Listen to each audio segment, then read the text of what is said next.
इदम श्री सद्गुरुवे नमः। जन्म शताब्दी पुस्तक माला 99 डे 12 संस्कृति की सीता को वापस लाएं। परम पूज्य गुरुदेव वंदे माँ के सानिध्य में एक दिव्य देव यात्रा, एक ऐसी यात्रा जहाँ मानव जीवन का दिव्य देव उद्देश्य प्राप्त हो रहा है, जहाँ हमें ये समझ में आ रहा है कि हमें संवेदनशील होने की आवश्यकता है, विचारशील होने की आवश्यकता है, भावनाशील होने की आवश्यकता है और दुर्बुद्धि को दूर करने के लिए नए नए उपाय ढूंढने की आवश्यकता है। किसी भी तरीके से अगर दुर्बुद्धि साथ चल रही है तो इस दुर्बुद्धि से लड़ने की आवश्यकता है। इस दुर्बुद्धि, क्योंकि ये दुर्बुद्धि हमारा ही विनाश नहीं करेगी, ये हमारे आसपास का, हमारे वातावरण का, हमारे घर का, हमारे परिवार का, हमारे माहौल का, हमारे समाज का, हमारे देश का, सबका नुकसान कर देगी। अगर इंसान के पास रिसोर्सेज आ जाएं पर उसे उस रिसोर्स को यूज करना नहीं आए तो वो उनसे जाने क्या क्या कर सकता है। बहुत कुछ ऐसा कर सकता है जो करने योग्य नहीं है। किसी को डॉक्टर बनना आ गया, पढ़ाई लिखाई कर ली तो बुद्धि के आधार पर डॉक्टर बन गए, लेकिन अगर वो दुर्बुद्धि है तो वो डॉक्टर बनने के बाद भी सेवा नहीं करेंगे, किडनी का ऑर्गन का बिजनेस करना शुरू कर सकते हैं। ये दुर्बुद्धि करा सकती है। तो शिक्षा खाली इंपॉर्टेंट नहीं है, शिक्षा क्या कर सकती है, योग्यता बढ़ा सकती है और बहुत बहुत ऊंचे ऊंचे ऊंचे ऊंचे पैसे रुपए दिला सकती है। पर इंसानियत नहीं आ सकती शिक्षा से। इंसानियत, इंसान को इंसान बनने की आवश्यकता है। और गुरुदेव ने कल ये बताया कि इस युग की सबसे बड़ी समस्या बेअक्ली है। और बेअक्ली खाली शिक्षा के क्षेत्र में नहीं है, हर चीज में बेअक्ली चल रही है। हमें जो भी काम की चीज दी जाती है, हम दुर्बुद्धि से उसके आदी हो जाते हैं, उसका इतना मिसयूज करते हैं, इतना मिसयूज करते हैं कि वही हमारी दुश्मन बन जाती है। इनफैक्ट भगवान के नाम पे भी हम बेअक्ली कर रहे हैं। गुरुदेव ने कितनी बारी इस ऊर्जा को खंड खंड किया है कि हम कर्मकांड के आधार पर पूजा करने लगे हैं, भयग्रस्त होकर पूजा करने लगे हैं। हमें पूजा का सही तत्व दर्शन समझ नहीं आ रहा। हम पाठ और चालीसा करते हैं, लेकिन हम ये सोचते हैं कि इस पाठ को करके इतना फायदा, उस पाठ को करके उतना फायदा। हम यहाँ पर भी लाभ और हानि की दृष्टि से करते हैं, भावनाओं की दृष्टि से ईश्वर के साथ नहीं बैठते। और फिर ये चाहते हैं कि पूरा परिवार हमारे साथ जब बैठे तो भावनाओं की दृष्टि के साथ बैठे।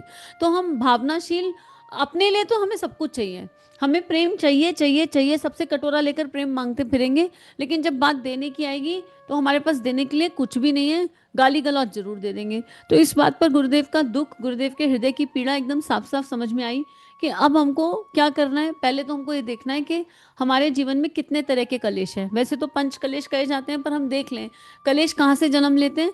राग, द्वेष, छल, कपट, ईर्ष्या, लोभ, अहंकार, यहाँ से कलेश जन्म लेते हैं। अगर हम बिना बात कई बार ओवर थिंकिंग से कलेश कर लेते हैं, कुछ बात नहीं होती पर हम सोच सोच के कलेशी बन जाते हैं, सोच सोच के। कुछ लोग कलेशी केवल भावनाओं पर होते हैं कि अंदर अंदर चल रहा है, मुंह से कुछ बोलेंगे नहीं, मुंह में राम बगल में छुरी। कुछ लोग विचारणाओं की दृष्टि से कलेशी हो जाते हैं और कुछ तो बिल्कुल आतंक फैला देते हैं, इस पर चिल्लाए, उस पर चिल्लाए, इसको मारा, उसको मारा। ना खुद शांति से जीते, ना किसी को शांति से जीने देते। हम कौन सी कैटेगरी में आ रहे हैं, देखो। और अगर हम कलेश सह रहे हैं और अंदर अंदर से कलेश की वाइब्रेशन छोड़ रहे हैं, मान लीजिए किसी ने हमें कुछ कह दिया और उसने कुछ कहा, तो हमारी हिम्मत और शक्ति तो है नहीं कि हम उसको पलट कर कुछ कह सकें। वो तो हमसे होगा नहीं, हम डरते हैं। लेकिन अंदर अंदर अंदर अंदर गिट पिट गिट पिट गिट पिट चले जा रही है, भावनाओं में गिट पिट चले जा रही है। और उसके बाद जरा मौका मिला और कोई मिल जाए जिससे उल्टी कर सके, तो इतनी भयानक उल्टी करते हैं। उस आदमी ने, उस इंसान ने हमारा जीना मुश्किल कर रखा है, वो औरत ऐसी है, वो फलाना दुकानदार ऐसा है। तो गुरुदेव ये कह रहे हैं कि इस दुर्बुद्धि से बाहर आ जाए। सोचने योग्य इस संसार में केवल एक ही चीज है, हम सबको पता है क्या, ईश्वर और ईश्वर की लीलाएं। बाकी सब त्यागने योग्य है, केवल विचार करने योग्य, सोचने योग्य भगवान और भगवान की लीला। भगवान ने जो किया, पंच तत्व, मानव देह की दिव्यता, इसी कर्म में अक्रम में गुरुदेव कह रहे हैं, बहुत कॉन्फिडेंस से गुरुदेव कह रहे हैं कि अगर आप ये सब सुन रहे हैं, ये सब पढ़ रहे हैं, तो आप बेअकल नहीं है, ठीक है। लेकिन जो बेअकल नहीं है, जो अकलदार हैं, वो क्या घर में बैठे रहेंगे और इस अकल का क्या करेंगे? अकल को कौन से खेत में बोएंगे? हमारे घर में बैठ के अकल अंडे थोड़ा ना देगी, क्या करेंगे हम इस अकल का? तो गुरुदेव कह रहे हैं अब बेअकली दूर कैसे होगी, ये तो समस्या है कि बेअकली आ गई है। समाधान क्या है? घर घर जाकर बेअकली दूर करनी होगी। मित्रों, क्या करना पड़ेगा? आज के ज़माने में सिर्फ एक काम करना पड़ेगा कि हमको जन जन के पास जाकर के उनकी बेअक्ली को दूर करना पड़ेगा। जहाँ जहाँ तक वह फैली हुई है, उनको दूर करने के लिए हमको वह काम करना पड़ेगा जो परिव्राजक अभियान के अंतर्गत हमारे प्राचीन काल में ऋषि किया करते थे, मध्यकालीन तीर्थ यात्रा यात्री किया करते थे, अंतिम समय में भगवान बुद्ध के शिष्यों ने, परिवाजकों ने किया था। यही आपको भी करना पड़ेगा। घर घर जाना पड़ेगा, घर घर को जगाना पड़ेगा। घर घर में जो अवांछनीयता की और अनैतिकता की बीमारी फैली पड़ी है, घर घर में दवा जाकर के बांटनी पड़ेगी। घर घर में जाकर डीटी डीटी DDT छिड़कनी पड़ेगी। घर घर में इसके छिड़काव की बहुत ज़्यादा ज़रूरत है, क्योंकि मलेरिया बहुत ज़ोर से फैल गया है। मलेरिया क्या है इस समय? मलेरिया क्या है? एक मलेरिया तो वो होता है जो मच्छर के काटने से होता है, और एक मलेरिया वो होता है जो भावनाओं का और विचारणाओं का मल होता है। ये भावना और विचारणाओं का मल कैसे निकलेगा? और जहाँ मल होगा वहाँ सड़ांध आएगी। उस मल को साफ करना बड़ा महत्वपूर्ण हो जाता है। मलेरिया के मच्छर बेहिसाब आ गए, घर घर जाइए, नहीं साहब मच्छरों को यहीं बुलाइए, बुलाइए लाइए, और जो घर की सीलन है सबके यहाँ खबर भेज दीजिए कि लिफाफे में बंद करके ढाक खाने के माध्यम से हमारे पास मच्छरों को भेज दें। मलेरिया के मच्छर जैसे ही हमारे पास आएंगे हम सबको पकड़ लेंगे। भाई साहब मलेरिया के मच्छर आपके यहाँ नहीं आ सकते, आप चाहें तो वहाँ पर जा सकते हैं। मलेरिया आपके यहाँ चल करके नहीं आएगा, ना उसके मच्छर आपके पास चल करके आएंगे। आप चाहें तो वहाँ जा सकते हैं, आप चाहें तो DDT लेकर घरों में जा सकते हैं। घर घर में DDT के पास नहीं आए, घर आपकी DDT के पास नहीं आएंगे। यहाँ पर जो गुरुदेव कहना चाह रहे हैं तत्व दृष्टि से, भावनाओं की दृष्टि से, विचारणाओं की दृष्टि से, कि इंसान डॉक्टर के पास तब जाता है जब वो बीमार होता है। और ये जो दुर्बुद्धि है ये इस कदर फैली है कि बीमार को यही नहीं पता कि वो एक्चुअली बीमार है। प्रॉब्लम ये है कि इलाज तो तब कराऊं जब पता हो कि कोई प्रॉब्लम है। और ये हम सबके साथ है। जब इस देह के जीवन में गुरुदेव इस तरह प्रवेश नहीं करे थे। गुरुदेव के भी कई सारे आयाम है प्रवेश करने के। एक होता है गुरु जी ने तो बचपन से अपना रखा है, जन्म से पूर्व से अपना रखा है, बहुतों को अपना रखा होगा। पर गुरु के साथ जो रिश्ता है ना, वो टाइमलाइन पर डिपेंड नहीं करता कि कौन कितने साल से भगवान से जुड़ा है। ये महत्वपूर्ण नहीं है। किसने कितने साल से कहना मानना शुरू करा ये महत्वपूर्ण है। भले ही कोई कहे हम 40 साल से भगवान के साथ जुड़े हुए हैं, 40 साल से जुड़े हुए तो हैं, और 40 साल से हम 3 माला कर रहे हैं, 1 घंटे की माला कर रहे हैं, 2 घंटे की माला कर रहे हैं, यहाँ यज्ञ करा रहे हैं, वहाँ दीप यज्ञ करा रहे हैं, ऐसा पाठ कर रहे हैं, ऐसा अनुष्ठान कर रहे हैं, मैटर ही नहीं करता। मैटर ही नहीं करता। आत्मनिर्माण कितना हुआ, सेल्फ ट्रांसफॉर्मेशन कितना हुआ, अपना दीपक आप बने कि नहीं बने, मान हानि से सुख दुख से बाहर आए कि नहीं आए, प्रश्न ये उठता है कनेक्शन कितना स्ट्रांग स्टेब्लिश हुआ। तो रिश्ता नंबर समय से नहीं है, रिश्ता भावनाओं से है। तो यहाँ गुरुदेव ये कह रहे हैं कि जब तक हम अपने आचरण से वो प्रस्तुत नहीं करेंगे, एक एग्जाम्पल सेट नहीं करेंगे कि ये हैं हमारे गुरुजी। देखो परम पूज्य गुरुदेव ने भी तो अपने जीवन को लेबोरेटरी बना लिया और अपने जीवन से सब कुछ जी करके दिखाया। अगर ये सारी बातें गुरुदेव मात्र हमें कह रहे होते, उन्होंने जिया कुछ नहीं होता। ना उन्होंने 24 लाख के 24 अनुष्ठान किए होते, ना कभी हिमालय गए होते, ना भूखे पासे रहे होते, ना 3200 किताबें लिखी होती, प्रामाणिक व्यक्ति नहीं होते, तो क्या हम उनकी बात सुनते? अभी क्या होता है, गुरुदेव ने सब कुछ जिया है तो उनकी बातों में वजन है, एक एनर्जी है, एक ऐसी एनर्जी है कि जब उसको पढ़ लो या सुन लो तो वो सीधा अंतस में प्रवेश कर जाती है। क्यों? क्योंकि जब हमारी भावना जुड़ जाती है। इसको ऐसा जान सकते हैं कि मान लो अगर हमने कोई किसी कंपनी का कोई प्रोडक्ट यूज किया है और हमें यूज करके वो बहुत अच्छा लगा है, तो जब हम किसी से उसको कहते हैं ना, तो उसमें एक एनर्जी जोड़ देते हैं और उसमें एम्फेसाइज करके कहते हैं यार गजब का ही प्रोडक्ट है, यूज करके देखना, मजा आ जाएगा। वो जो फीलिंग एक निकल करके आती है ना, वो सामने वाले को कन्विंस करती है।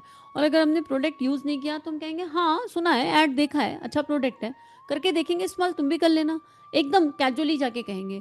तो परम पूज्य गुरुदेव यहाँ पर ये कह रहे हैं कि हमें घर घर जाना पड़ेगा और जाना चाहिए। क्यों? हमें लोगों को सुधारने का ठेका नहीं लेना, वो तो भगवान करेंगे, वो काम भगवान का है। हमें भगवान का डाकिया बनना है, हमें भगवान की चिट्ठी लेकर के जाना है, हमें कर्ता भाव में नहीं जाना है। हमें ये बताना है कि ये अखंड ज्योति है, ये युग निर्माण योजना है, ये ऐसी किताब है, ये किताब है, 3200 की लेखनी अवेलेबल है, आप पढ़ करके देखिए। ऐसे जाना है कि हम पोस्टमैन है और चिट्ठी लेकर जा रहे हैं।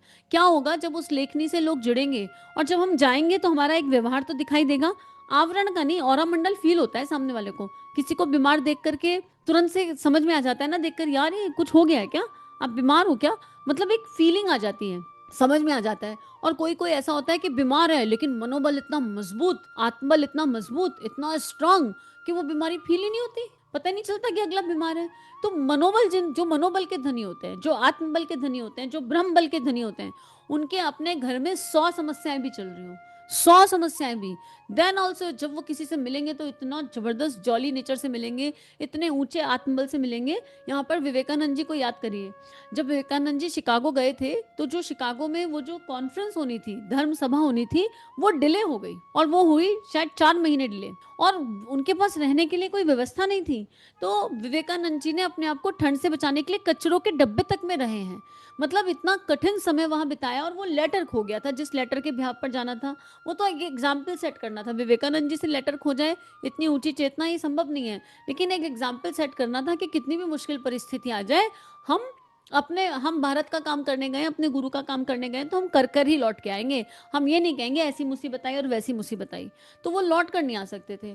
और जब उसके बाद भी इतनी मुश्किल, इतनी कठिनाइयों को जीने के बाद भी जब वो शिकागो की धर्म सभा में जाते हैं, तो वही बात बोलते हैं जो उसके पहले 4 ने और बोली थी, my dear brothers and sister.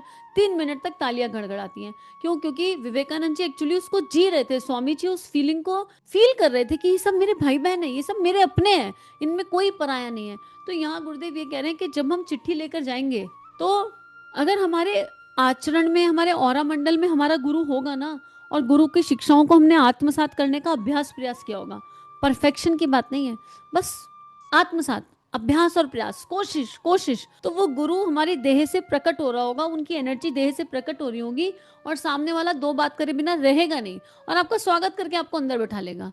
और फिर आपको ज्ञान नहीं देना है, ऐसी किसी भी जगह जा करके कोई व्याख्यान नहीं देना, कोई ज्ञान नहीं देना, बस घर का हालचाल पूछिए और उनकी भावनाओं को स्पर्श करके ये जानने की कोशिश कीजिए कि किसके जीवन में क्या चैलेंज है तो है। क्यों? इसलिए नहीं कि हमको झांकना है, इसलिए कि हमारे गुरु ने 3200 किताबें लिखी हैं। आप बताइए कि आपकी समस्या क्या है, किस तरह के जीवन के चैलेंजेस हैं, उसी से रिलेटेड किताब आपको देंगे। अब उसके लिए हमको पता तो होना चाहिए ना किस किताब में क्या है।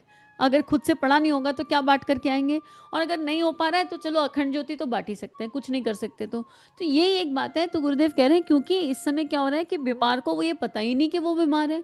और मैं तो सच कह रही हूँ, मुझे भी नहीं पता था एक टाइम पर कि मैं मानसिक रूप से बीमार हूँ, मैं पागल हूँ, ये कहती रहती हूँ कि कोई मुझे प्यार नहीं करता। छोटेपन से, छोटी सी एज से, जब इस तरह की मन में क्या होता है, छोटी छोटी बातें घर में हो जाती हैं। छोटा बालक 8 9 10th में तो मुंह से ऐसे ही, मम्मी आप तो हमको प्यार नहीं करती हो, पापा आप तो हमको प्यार नहीं करते हो। अब समझ में आता है कुछ कुछ नहीं, वो तो बालक था, बाल अवस्था थी, तो वहां तो काम चल गया। लेकिन एक 8th क्लास का बच्चा ये बात कह रहा हो और एक 28 साल का बच्चा ये बात कह रहा हो, इंसान ये बात कह रहा हो, तो अंतर पड़ जाता है ना। तो गुरुदेव यहाँ ये कह रहे हैं कि आपकी बुद्धि ठीक हो गई है, तो फिर अपनी ठीक बुद्धि को, गायत्री क्या कहती है, गायत्री सबके लिए प्रार्थना करती है, हम सबको सतमार्ग की ओर ले चलो। तो अगर हम गायत्री कर रहे हैं तो फिर हमें जन जागरण के लिए कुछ तो करना पड़ेगा। अब ये है कि गुरुदेव ये जब लिख कर गए तो गुरुदेव ने घर घर जाने की बात करी। अब हमारे पास इतना समय नहीं हो रहा है घर घर जाने का, तो हम टेक्नोलॉजी का उपयोग कर सकते हैं यहाँ पर, और ये टेक्नोलॉजी के उपयोग से तो बात आप तक पहुंच रही है। आप बताइए और कौन सा रास्ता है? ना मैंने आपको कभी देखा, ना आपने मुझे कभी देखा, पर आपने भी गुरुजी को फील किया और हमने भी गुरुजी को फील किया है। तो गुरुजी पहुंच तो रहे, गुरुजी ट्रांसफर तो हो रहे, माता जी ट्रांसफर तो हो रही हैं।